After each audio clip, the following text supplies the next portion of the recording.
안녕하십니까. 안녕하세요. 이해란TV의 이해란입니다.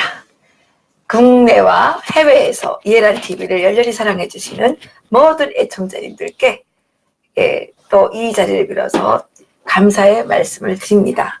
이해란TV가 너무 앞서가다 보니까 지금 이 업계에서 좀 아주 구설수에 휘말리고 있는 부분도 있는데 그런데 저희들이 전혀 근거 없는 얘기는 하지 않습니다. 그러니까 저희들이 이제 많이 따져보고 하는데 뭐 찐내비도 나무 꼭대기에서 떨어지는 때가 있다고 저희들도 뭐 좀 실수할 때가 없지는 않겠죠. 그럼 뭐 저희가 완벽하게 100%다 이렇게 하기는 좀 어렵습니다. 또 저희들은 지역적 또 지리상으로 아주 멀리 떨어져 있는 그 북한 주민들의 그 상황에서 일어나는 일들을 여러분들에게 전달해 드리다 보니까 틀리는 게 있을 수도 있는데 자기의 그 생각에 맞지 않는다고 자꾸 우리 보고 가짜뉴스라고 이렇게 우파끼리 하는 분들이 계시는 것 같은데 뭐 가짜뉴스라 그래도 상관은 없습니다. 우리는 들은 얘기를 하는 것 뿐이니까요. 곧 다 소식이 전해지겠죠. 그런데 좀 기다려 봅시다. 그런데 저희들이 그 당시에는 몰랐지만 지난 다음에 보니까 저희들이 그동안 전달한 정보들이 많이 맞았다는 것을 여러분들께서 조금만 시간을 내셔서 이해란TV가 그동안 방송했던 내용들을 쭉 한번 다시 돌아보시면 뭐 그런 의문이 좀 많이 해소가 될 겁니다. 저희들이 북한에서 쌀값이 내려간다는 그 정보도 제일 먼저 전달을 했고요. 그리고 작년에도 그 뭡니까 풍계리 핵시험장 그 문 앞에만 폭파시켰다고 했는데 UN 보고서에 나왔잖아요. 미국이 그 보고 확인하지 않고 UN 보고서에 내겠습니까? 저희들이 김정은의 출생의 비밀, 저희가 뭐 후지모토의 아들이라고 딱 이렇게 낙인 짓지는 않았습니다. 북한에서 김정은이가 후지모토의 아들이 아닌가라는 의심을 하는 사람들이 많다. 우리가 이렇게 얘기한 거죠. 이렇게 얘기한 거죠. 그런데 뭐 저희들이 보기에도 합리적인 의심이 드는 일들이 많으니까 이걸 좀 알아보자. 왜 알아봐야 되냐? 이것 때문에 김정은의 그 출생 비밀 때문에 너무나도 많은 사람들이 지금 억울하게 죽고 있단 말이죠. 살상을 당하고 있고 또 북한이 지금 이 살인자 김정은이가 정말 군번도 없이 아무런 정당성도 없이 최고 지도자의 자리를 또 지금 차지하고 앉아가지고 북한 주민들을 괴롭히지 않습니까? 그래서 저희들이 이제 전달해 드리는 건데요. 오늘도 또 그 정우남 기자님을 모시고 북한의 소식을 전달해 드리도록 하겠습니다. 윌리엄 리 님도 언급하셨습니다. 뭐 오늘 방송 들으니까 그렇대요. 능라밥상 문제 있다니까요? 능라밥상에 무슨 문제가 있는지요? 능라밥상하고 뭐 이해란TV하고는 관계는 없습니다. 능라밥상에 어떤 문제가 있었을까요? 문제가 있으면 말씀해 주시죠. 지금 김정은의 고민이 그 날로 깊어가고 있고 거기에 따라서 문재인 대통령의 고민이 지금 제일 깊을 것 같습니다. 어제 트럼프 대통령과 아베 총리가 아주 살갑게 만나가지고 3박 4일 그렇게 바쁘신 트럼프 대통령이 일본에 와서 3박 4일이나 아베 총리하고 아주 밀착 미러를 나누고 있죠. 그리고 그 미일 공동 그 합의문을 냈는데 참 우리가 정말 슬픔을 금할 수 없었습니다. 오늘 이러한 상황 속에서 북한이 지금 어떻게 움직이고 있는지 알아보도록 하겠습니다. 기자님 안녕하세요. 안녕하세요. 지금 김정은이가 한국에 아주 지금 불편하게 행동을 하고 있어요. 누가 쌀 달래 돈 달랬지 이러면서 뭐 그러잖아요. 자기네는 쌀은 필요 없다. 개성공단, 금강산 네. 관광 이걸 네. 해결해 주는 게 가장 필요하다고 지금 얘기하고 있는 거죠. 네. 예. 거기에 대해서 지금 그 북한에서는 어떻게 얘기하고 있습니까? 이 요새 정말 이 북한에서 좀 복잡한 일들이 많이 일어났습니다. 네. 지금 대북 제재는 완전히 막혔다고 하는데 네. 실제 북한 내부는 상당히 좀 많이 그 기존보다 훨씬 뭐 공장 기업소들 많이 가동하고 있습니다. 그것도 웬일이에요? 그러니까 지금 중국, 타이완, 그리고 베트남, 말레이시아 이런 곳에 있던 이 회사들이 북한으로 기계들을 다 들여보내서 거기에서 위탁 생산을 한다는 거죠. 이 소식통들의 주장에 의하면 지금 한국의 동대문에 나오는 옷들, 그다음에 액세서리들 이것도 다 지금 북한에서 만들어지는 것이다. 그러니까 지금 뭐 중국 심양이나 연길 쪽에 가서 뭐 옷을 생산한다, 뭘 생산한다 이렇게 사업을 한다는 사람들 거의 다 북한에서 지금 생산을 한다는 거죠. 그래서 지금 남한으로 대북 제재 걸리는 거잖아요. 걸리는 건데 그걸 뭐 중국이 일일이 다 밝히지 않으니까 알 수가 없다는 겁니다. 중국이 지금 그렇게 한다는 거죠. 네. 예. 그리고 이 액세서리나 지금은 북한에서 이 전자시계 그리고 이 벽시계도 그렇죠. 손시계 이런 걸 많이 만들고 있는데 위탁 생산을 하는 거죠. 그러니까 이런 건 뭐 많이 생산해도 컨테이너 차량 몇 개면 뭐 진짜 수십만 개를 넘어야 된다는 거죠. 근데 그게 원산지가 어디로 표시되나요? 그냥 다 말레이시아, 베트남 이렇게 표시된다는 겁니다. 왜냐하면 지금 베트남의 제일 큰 담배 업체가 지금 이 북한에 진출했다. 이거 소식통들의 이야기인데 지금 실제 북한에서 베트남 담배를 만들고 있습니다. 네. 저희들 그 담배각을 입수했기도 했고 그런데 또 일정한 문제가 생겨서 이걸 언젠가 공개하겠죠. 공개를 못했습니다. 네, 우리가 지금 나중에 공개. 네, 그냥 담배각 이름이 골든이라고 썼습니다. 골든. 네, 그런 공장에서 지금 북한에 진출해서 담배를 많이 생산하고 있습니다.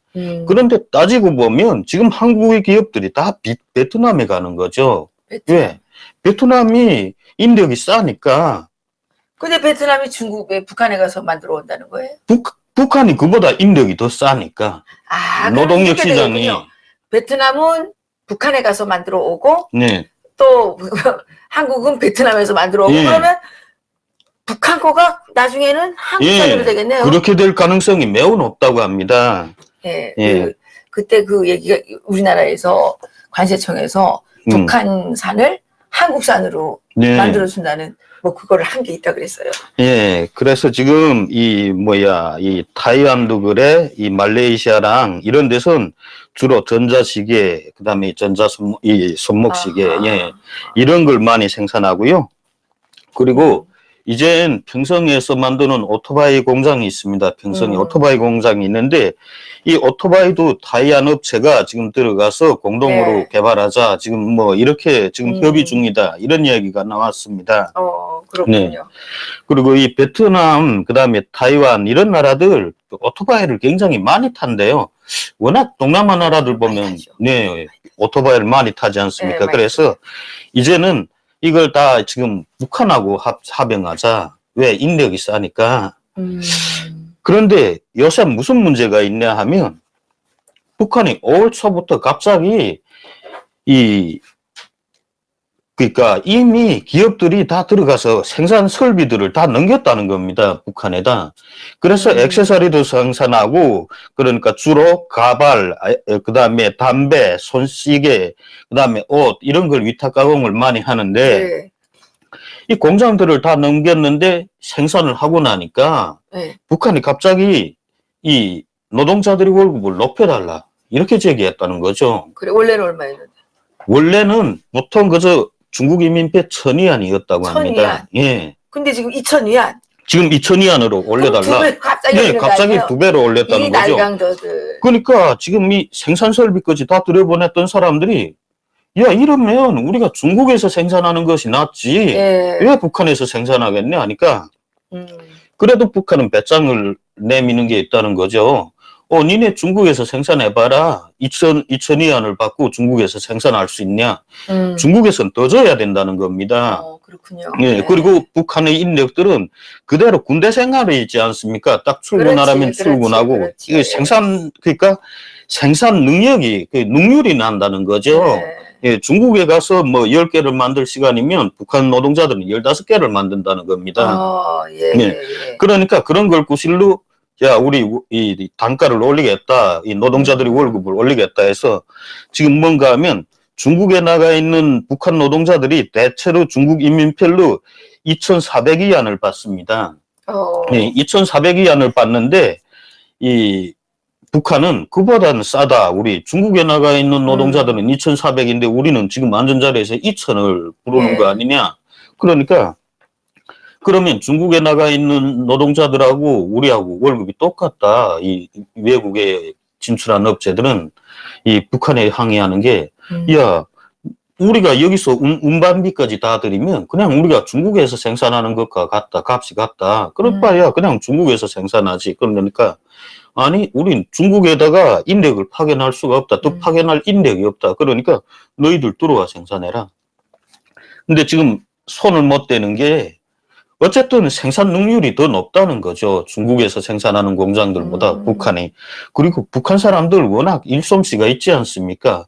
시키는 대로 딱 하니까 정말 이거 잘 맞는다는 거죠.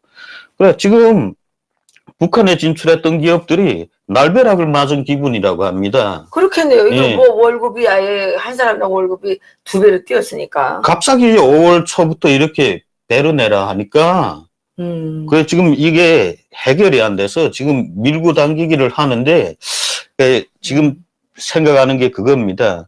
이 얘네도 2,000까지 올렸으니까 이 2,000을 다 받으려고 하는 게 아닐 거다. 네. 그래 지금 그 숱한 기업들이 막 여러 개로 이 협의해서 그러니까 협력체를 만들어 가지고 지금 북한 기업들하고 무역회사들하고 막 계속 접촉한다는 거죠. 한쪽은 가격을 못 올리겠다. 한쪽은 무조건 2배를 받겠다 하니까 그러니까 지금 판단하는 게 아마 기껏해야 한 1,600, 그 정도로 깎을 수가 있지 않겠냐. 예, 이런 이렇게 얘기죠. 하는데 이제 한 가지 문제가 중국 인민폐로 결제를 했는데 앞으로는 딱 달러로 결제해달라 이런 얘기죠. 네. 지금 북한이 요구하는 게 그겁니다. 단순히 돈을 월급을 중국 인민폐 2,000위안으로 올린 게 아니라 그걸 옛날엔 다 중국 인민폐로 결제했습니다. 북한이. 예. 그런데 이제는 그 중국 인민폐가 필요 없다. 우리한테 달러 현찰을 달라. 이거 은행 거래도 못하는 북한인데 현금을 달라고 하니까 이젠 기업을 하는 사장들이 맨날 현금 보따리를 들고서 북한을 드나들게 됐다는 거죠. 그렇게 되니까. 네. 이 계산하면 이게 중국 위안화로 2,000위안이면 이 미국 달러로 290달러인가 그렇게 되더라고요. 네. 그렇게 지금 그러니까 290달러를 내놔라 이렇게 한다는 거죠. 지금 계속 지금 마찰이 있다. 예. 근데 아무튼 그렇군요. 예, 중국에서 그런데 이게 이제 문제가 지금 문재인 대통령이 어떻게 하나 지금 개성공단을 살려보려고 불철주야 노력하고 있지 않습니까? 이번에 트럼프 대통령을 한국에 지금 방한하도록 하고 싶은 것도 결국은 개성공단하고 금강산 관광을 재개하고 싶어가지고 그러는데 지금 한국에 이 개성공단 진출 기업들이 미국에까지 찾아가서 저번에 막 로비한다 그러더라고요. 그 사람들이 뭔 그렇게 얻어먹을 게 있다고 생각을 하는지 모르겠는데 이렇게 되면 이게 한국이 들어갔을 때 인건비를 바짝 올릴 거 아니에요. 그러니까 이 중국에 나와 있는 무역 일꾼들 이미 전에 한 얘기입니다. 이건 이제 지난해 말부터 계속 얘기가 나왔는데 니네 개성공단 문을 연다? 설령 개성공단 문을 열어도 기존처럼 월급을 주고 어쩌고 이런 거 꿈도 꾸지 말아라. 북한에서요? 네. 왜? 이젠 워낙 북한 노동자들이 해외에서 받는 월급이 중국 인민폐로 2,400위안이 아닙니까? 이거면 300불이 넘는다는 거죠. 거기서 맞추라. 예. 그러니까 이제 개성공단 문을 열면 노동자 한 명당 이 월급이 300불 내지는 350불로 뛰어오를 것이다. 그렇지 않으면 개성공단 돌릴 필요도 없다. 어허. 예, 이게 북한 그 무역 일꾼들의 이야기입니다. 예. 거기다가 뭐 우리나라에서도 지금 최저임금을 맞짱 올렸기 때문에 네. 할 말은 없겠네요. 예, 예, 그러니까 정부에서. 이게 네. 옛날처럼 생각하고 지금 계속 개성공단을 돌리겠다고 하는 것 같은데, 예, 뭐 지금 문재인 대통령이나 현 정권은 뭐 북한의 속내를 다 알고 있을 거다. 뭐 워낙 너무 가까운 사람들이니까. 그런데 개성공단에 들어갔던 기업들, 이 사람들이 진짜 북한의 속내를 아냐 하는 거죠. 이 사람들이 지금 개성공단에 계속 들어가겠다고 하는데, 들어가서 원료까지 다 받아놓고 일단 생산을 시작하면 갑자기 월급 니네 1인당 300 내지 350달러 내놔라 하면 그 사람들 어떻게 하겠어요? 그냥 동남아 베트남이나 말레이시아 가는 것만 못하다는 겁니다. 그렇죠. 위험 부담이 엄청나잖아요. 그렇죠. 마음대로 가볼 수도 없지 말이야. 그리고 값도 이게 엄청 나가는 겁니다. 보통 그러니까 지금 개성공단을 문을 연다면 이 사람들 말이 300달러는 줘야 된다. 노동자 한 명당.